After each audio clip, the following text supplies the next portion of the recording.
This video was brought to you by Ground News. Governing a country has not been easy in the past few years. In fact, the 2024 G7 summit was a real who's who of unpopular leaders. But even the Emmanuel Macrons of the world can sleep peacefully knowing that they're not the world's most unpopular leader. That ignominious title instead belongs to the president of Peru, Dina Boluarte. Since entering office in late 2022, Boluarte has suffered increasingly terrible approval ratings, which somehow keep falling to new lows. According to the latest poll by Ipsos, released this week, an astonishing 94% of Peruvians disapprove of Boluarte, while just 2% approve of her. So why is Peru's president so universally unpopular? How on earth is she still in office? And how does it factor into the country's protracted political crisis?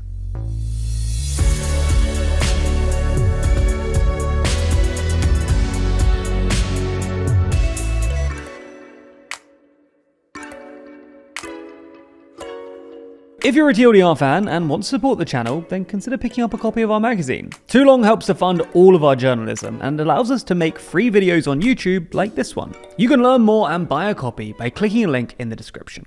To understand Dina Boluarte's unpopularity and the current situation in Peru, we need to establish how she ended up as president in the first place. And 2016 looks like a good starting point, as the general election of that year can basically be considered the beginning of Peru's ongoing political crisis.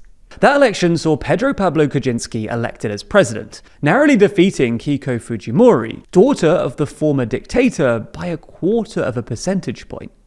This political polarization was only exacerbated by the fact that Fujimori's party won a congressional majority, a reality that put an instant strain on the relationship between the executive and the opposition-controlled legislature.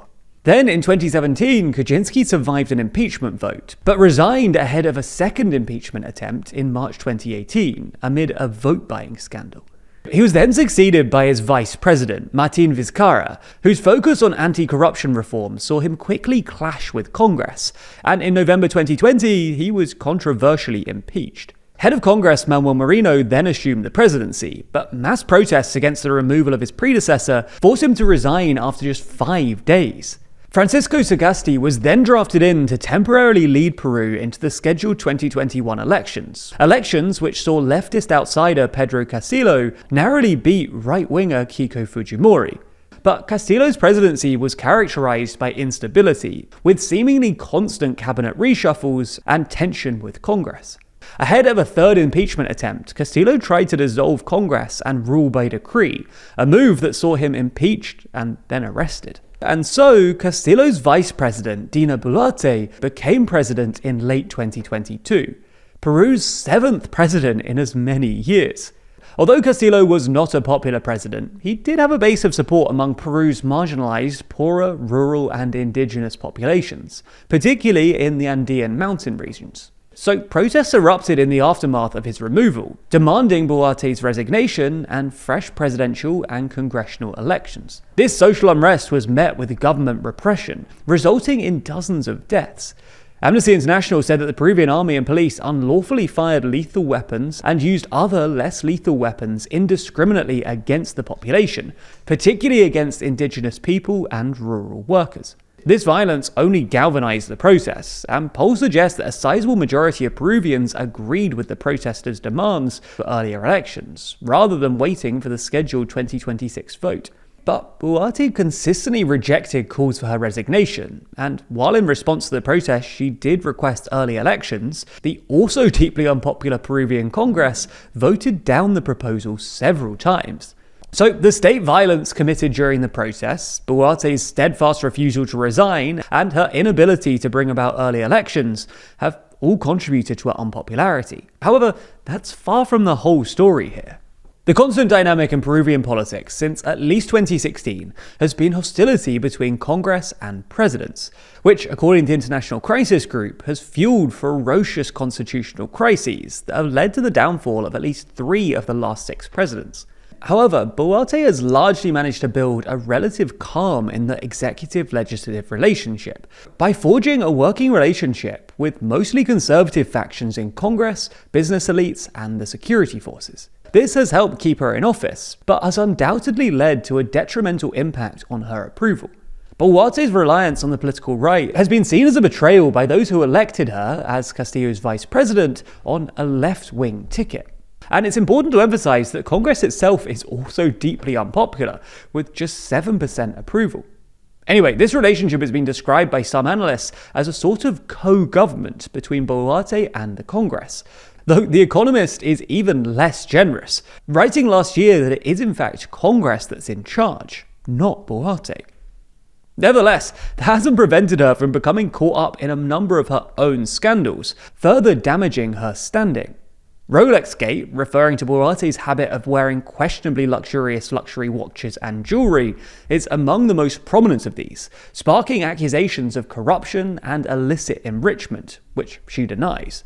Boluarte has also come under investigation for apparently being absent from office for 2 weeks in 2023, while she underwent and recovered from nose surgery, allegedly failing to inform her cabinet and Congress, or delegating powers as necessary. And while these scandals chip away at her already dire approval ratings, Boluarte's government is seemingly also struggling to deal with the major issues gripping the nation, like a wave of violence-related organised crime, including extortion rackets and contract killings. A number of high-profile incidents have rocked the country. A popular singer was shot dead in Lima in March, and more recently, 13 mine workers were kidnapped and killed by criminals believed to be linked to the lucrative illegal mining industry. Mounting pressure over violent crime prompted Boluarte's prime minister to resign this month, ahead of a no-confidence vote, forcing Boluarte to carry out yet another cabinet reshuffle, underscoring a seemingly endless political churn at the governmental level. All the while, the country's intensely unpopular and widely seen as corrupt political class have ignored demands for early elections, with the mutually beneficial truce between Boluarte and Congress keeping one another in office until the scheduled April 2026 election. Congress has been using that time to push through a series of controversial reforms that critics say will undermine the separation of powers and rule of law, and concentrate further power in the legislature. And among these are significant institutional changes, like reverting the bicameral Congress by creating a Senate, despite Peruvians overwhelmingly voting against the idea in a 2018 referendum. Similarly, Congress has lifted the ban on congressional lawmakers running for re-election, a ban that had been overwhelmingly endorsed by Peruvian voters in 2018.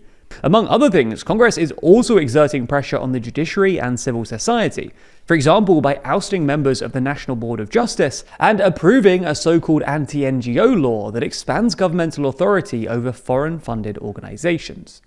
Ultimately, Peru faces a whole host of issues: entrenched economic inequality, endemic corruption, violence, healthcare and education disparities, ethnic division, and political polarization, all of which are hard to deal with when you're also in the middle of an extended political crisis. The 2026 elections do provide an opportunity for reset, but as analysts note, there's every possibility that a polarizing campaign results in an all-too-familiar near 50-50 split, providing a minimal mandate to the winner, who will have to find a way to navigate a stronger and more assertive Congress, and a population that evidently wants change, but doesn't view the political system as capable of delivering it. And this isn't the only story emerging from the region either. We've recently been paying attention to China's growing influence in South America too, with them recently announcing visa-free travel for Peruvians and other South Americans in order to boost ties and build cooperation, a story that's been reported on more than 21 times. The issue is that when you're discovering new stories like these, it's difficult to be sure that what you're reading isn't just hugely biased. And that's a problem we face when making these videos too, and luckily that's where this week's sponsor, Ground News, comes in. For this story in particular, they've identified that there are at least 10 left-leaning and 4 right-leaning outlets reporting on it. And in addition to this, they've also shown the main differences in the headlines between left-leaning and right-leaning outlets, with the left-leaning outlets framing the decision as a move to boost cooperation and offering the chance to experience a colourful and vibrant China, while right-leaning coverage seems more cautious, discussing it in the terms of China's strategic and financial ambitions. We're able to do that because of our sponsor, Ground News, whose incredible website and app lets you discover the news and pulls back the curtain on media bias. That's because every story comes with a quick visual breakdown of the political bias, factuality, and ownership of the source's reporting, all backed by ratings from 3 independent news monitoring organizations. But one of the best parts of the app is their blind spot feed. It presents you with stories and articles that haven't been reported on by one side of the aisle or the other, helping you better break out of your media bubble and discover what those on the other side of the political spectrum are really saying.